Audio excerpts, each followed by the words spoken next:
The Way podcast, where we talk about Yahweh and how to live life His way. This is Kingdom versus Culture episode 2. And we are talking about spiritual gifts and personality, things of that nature. Amani is back. Hi. As y'all can see, before we get into today's episode, please like and subscribe, leave me 5 stars on whatever podcast platform you're listening on. And let's get right into today's episode. Spiritual gifts / personality. When we talk about, and the reason I'm looping in personality to this is because a lot of times your spiritual gifts and personality, like how the Lord has made you, goes hand in hand. So that's why we're looping in both. But when it comes to like your gifts and things of that nature, what comes to mind just off the top of your head? When I think about gifts, I think you hit it right on the head. It's what the Lord has created you for from the very beginning. Yeah. He's the one that creates our personalities. And I know the argument just in the world is your personality is formed by your parents. We're still arguing, nature versus nurture on a lot of things.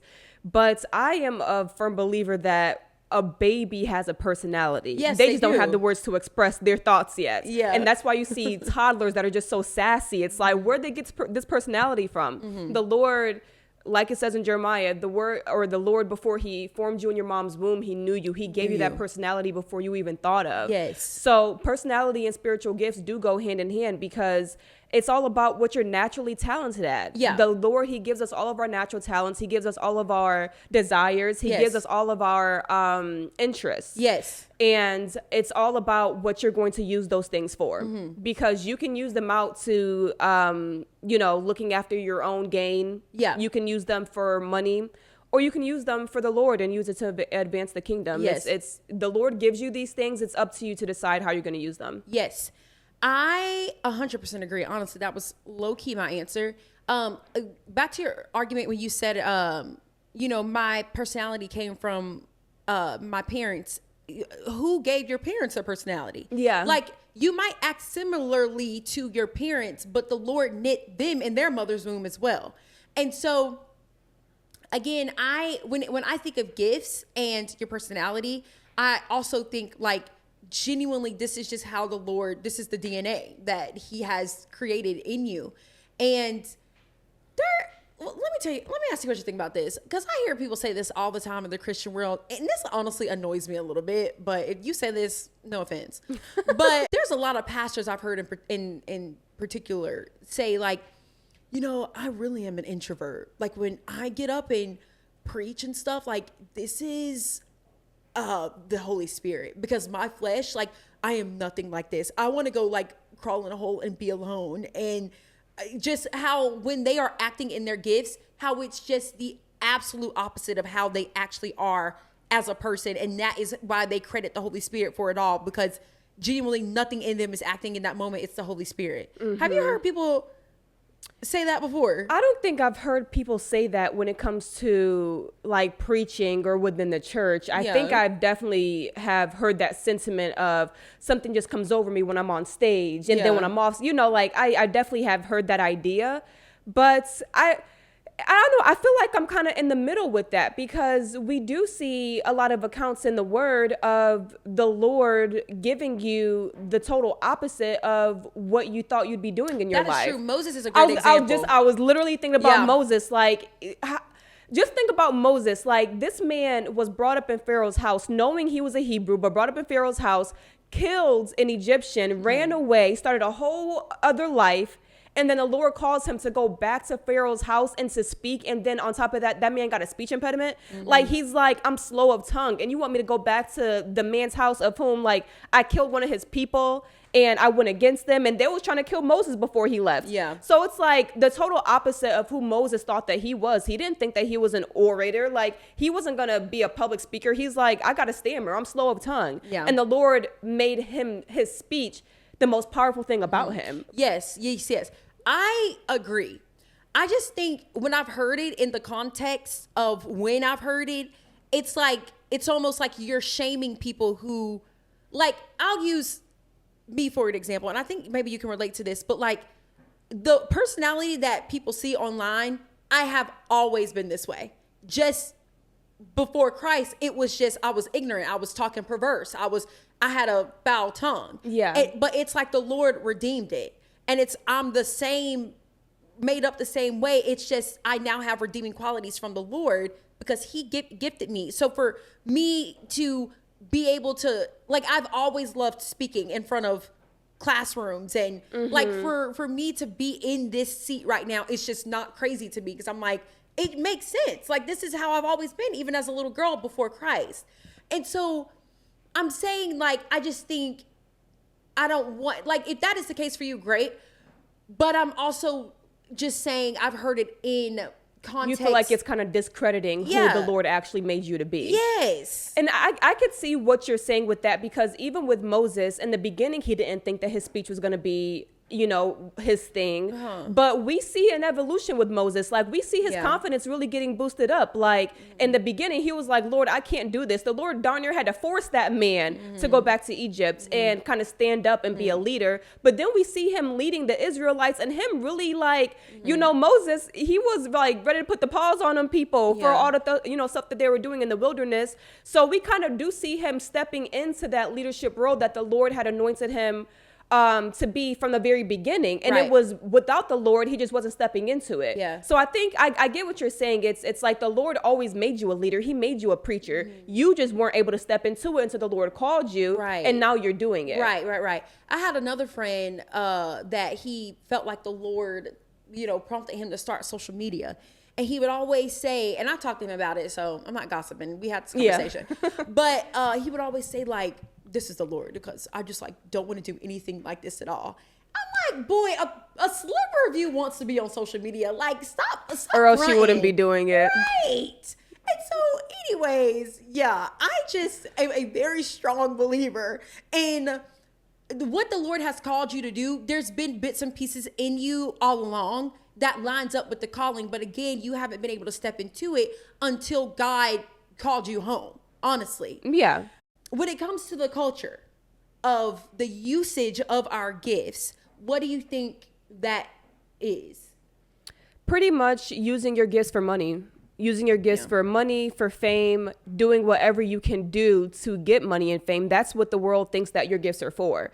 They want to see you use your gifts just for you. Yeah. And, you know, half the time, they don't even want you to do anything besides acquire money and wealth just for yourself. Like, in the Black community, especially, like, we don't even believe in nepotism. Like, we don't even believe in using our gifts to get money to pass it down to our kids. You know, like Shaquille O'Neal talking about my kids got to work. They ain't getting my money. What was the point of you getting money if it wasn't for your kids? That money is just all for you. So it's just so wild. Like, the culture will really tell you, if you made it to the NBA, that's only for you. If you have this talent and you like to draw and you're become a famous artist, that money is for you. That celebrity is for you. It's for nobody else.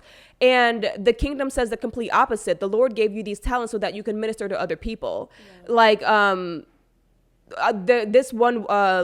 this girl I know, she put it literally perfectly. When we talk about fruits of the spirit and we talk about literally a tree that bears fruit, a tree doesn't bear fruit for the tree. The tree is not eating the apple. Right. He bears fruit for other people coming along. You take of that fruit. You know, the fruit is being produced for other people.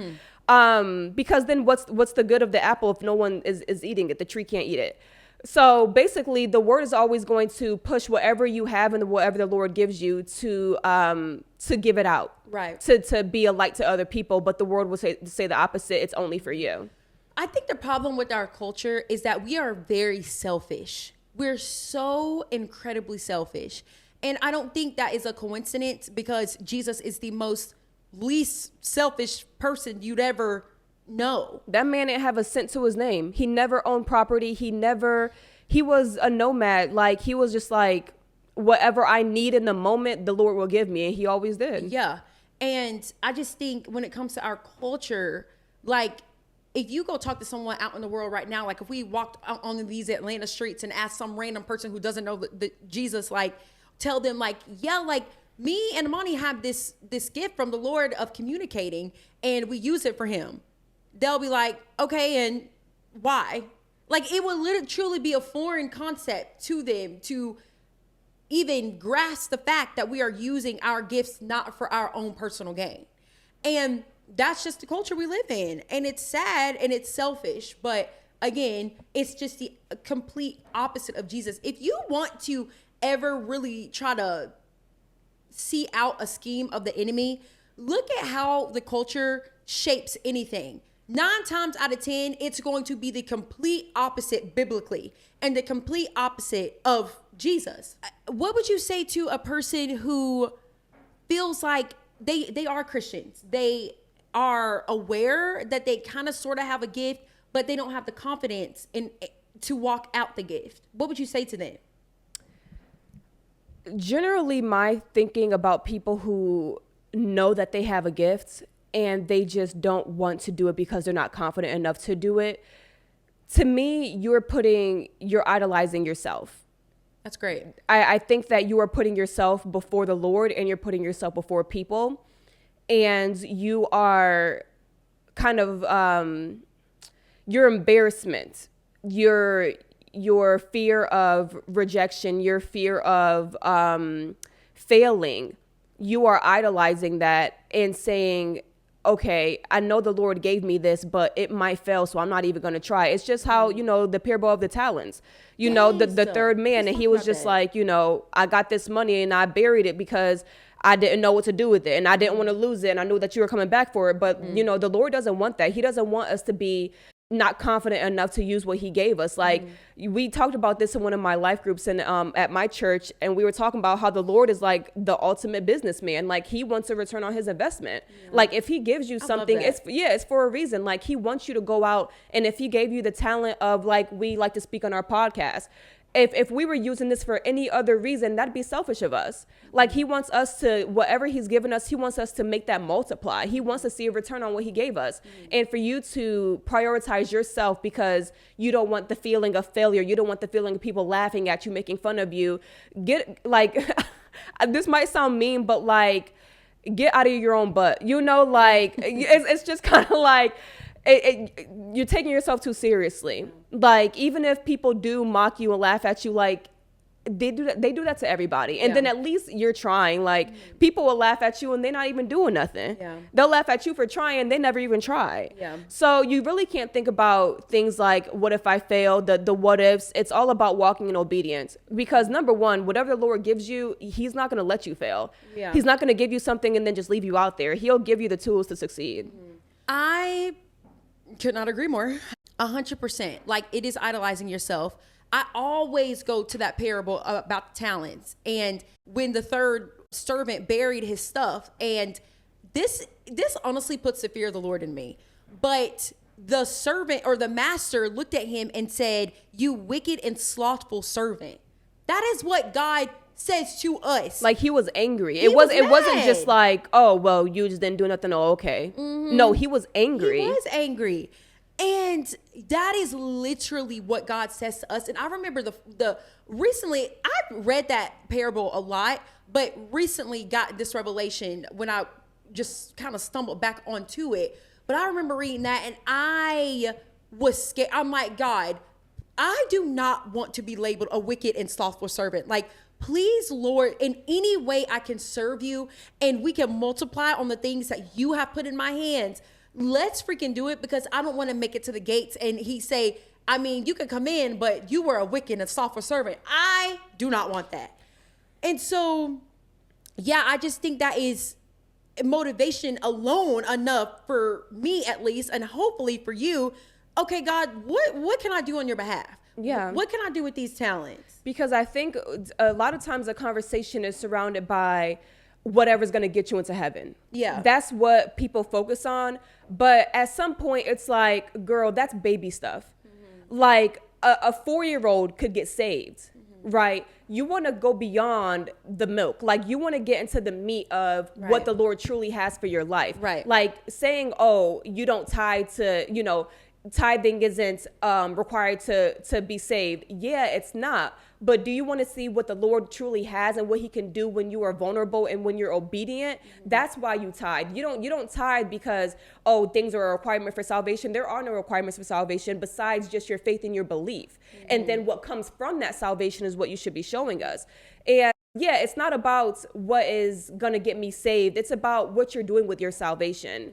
I had a point and I just lost it talking too much, but but no, I was just gonna, yeah, you want that life abundantly. You want to see what the Lord does with the very small amount of time that we're on the earth. I don't want to get to heaven by the skin of my teeth. I don't want to get to heaven and then the 60 years I spent on earth, I don't even really know who the Lord is. By the time we get there, I don't think that'll even be a conversation. Like, right. I think the Lord will reveal a lot of things to us by the time, new heaven and new earth and everything. But I want to spend this time doing all that I can do. And I always say this too, when you give your life to Christ, congrats, but that is literally day one of your journey. That's level one. Level one. There is so much that God has in store for you. And the thing is, I don't know who said this, but I heard this one time. God doesn't need our help at all, but as our Father, it delights him and excites him to use us. Like, he actually wants to use us. Otherwise, the day we give our life to Christ, that's day one and that's the end of the journey. There's so much more to be had. And I think when you are in your own way, I think I think it upsets God, but I don't want you to think about him like him angry and, I think it disappoints him and it hurts him, and he's trying to shake you like, my girl, let's go. What is that? Ephesians 2:10. I have created, it works for you to do in advance. He already has things for you to do. You just have to get up and do it. And that is just what I would tell anyone who was like, well, I don't know if I can do this, or who, me or girl? Yeah, you. Let's go. Like, yeah. People are tied to your yes. People are waiting on you to say yes, and you don't even know it. You are this person's path to salvation, but you have to step into the call and get out of your own way and stop leaning on you and lean on Jesus. Yeah, I was reading a devotional not too long ago that was just listing the different ways that we show our fruit to people. Like, there's fruit in showing up. There's fruit in discipleship. There's fruit in going to church every Sunday. There's fruit in just you being there. Mm-hmm. So maybe that's just your start. If you feel self-doubt about the things that the Lord has called you to do, just because, like you said, you're in your own way, self-doubting, just like Moses, he was like, I'm slow of tongue, like I can't do this. Just take it step by step. Just show up. Just be there. Just get acquainted. Because when I think about the Lord calling me to do more public speaking, I don't think that I'm that good of a public speaker. But I see the little ways the Lord is building me up to that, like the podcast. And then I had a couple speaking engagements on a panel like last year. And then my church asked me to kind of like go before the church and speak every now and again. And I'm just like, okay, Lord, I see you building that confidence up. And I think the Lord is very practical too. He performs miracles. He's supernatural, but practicality is his forte. Yeah. And if we talk about the Lord doing great things with us, I believe that he will build us up for that moment. He'll build up your confidence. You just have to let him. And in every step, just say yes. Just say yes to the opportunities. Yeah. I also think as well,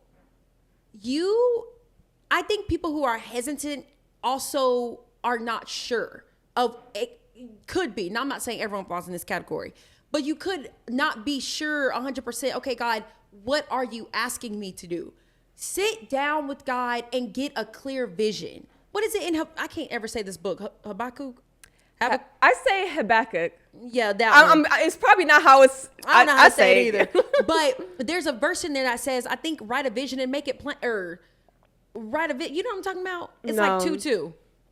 I haven't read Habakkuk for myself yet. Something in there says you need there's a vision for you, and the Lord will make it plain. You need to sit down with God and ask him, God, what exactly is it? Like, I think you're calling me here. I think you might be calling me here. I know I have gifts here. I know I have.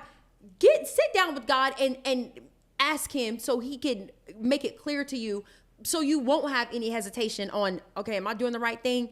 Ask God, and I wouldn't say don't move until he tells you, but I think you already have an inkling. One thing I want to say is, again, and you can speak on this because I don't know if this is your story or not, but ever since I was a little girl, I've always loved computers, cameras, and editing and all the things. And this was when, early 2000s, okay? And social media barely existed. YouTube was a thing, but it was like weird back then. Like it wasn't like it was just is music now. videos and stuff. Yeah. And I think it's just so cool to look back and see the Lord awakening that in me for such a time as this. It wasn't time when I was 8 years old, but I still was over there playing on the computer, making dumb little videos, editing on those ratchet dinosaur desktops with the softwares. Like that was literally what I was doing as a little girl. Yeah. And so I say all that to say, if you are confused, look back at before the world corrupted you, girl, and before social media and you got the scrolling. What was that first just like love for you and those hobbies and those passions? Were you the same like that, or what did it look like for you? I think we're all like that. I think if you're struggling with you don't know what the Lord has truly called you to do, I think it's not really a struggle as much as people would make it seem, to where you have to like really pray and fast and search. Girl, what are you good at? Yeah. Literally, like when you were 4 years old and you told your mom and your dad what you wanted to be when you were older, what was that? Yeah. Those are truly where your interests and where the talents that the Lord has given you, that's where that lies. And so for me, for example, I've always loved taking pictures. I've always loved being in front of the camera. So I knew I was going to be on YouTube. Like that, I mean, before YouTube was a thing, like that was always something I was like, yeah, I like to get cute. Like my mom was always a big person. Like she loved to be like in makeup, and she sold Mary Kay, and she's a cosmetologist. So yeah, I was always like, I always wanted to do makeup. Like I always wanted to do hair. Like I always wanted to be on like the beauty and lifestyle side of things. I don't know. I don't know. I wouldn't say I was a chatty kid. So I think the podcast is something that surprised a lot of people, even myself, because I'm not even this chatty in real life, or, you know, I guess conversationally. Yeah. But just go back to the very basics of the things that you've always been interested in. And that's where God has you. And I will also say, if you're ever struggling with just where you want your life to be, I think that the Lord always brings you back to that moment too. Because for me, I always loved animals. Like my family knew that I was going to go to vet school. That's actually what I did undergrad, was study biology to go to vet school, but I just didn't go to vet school.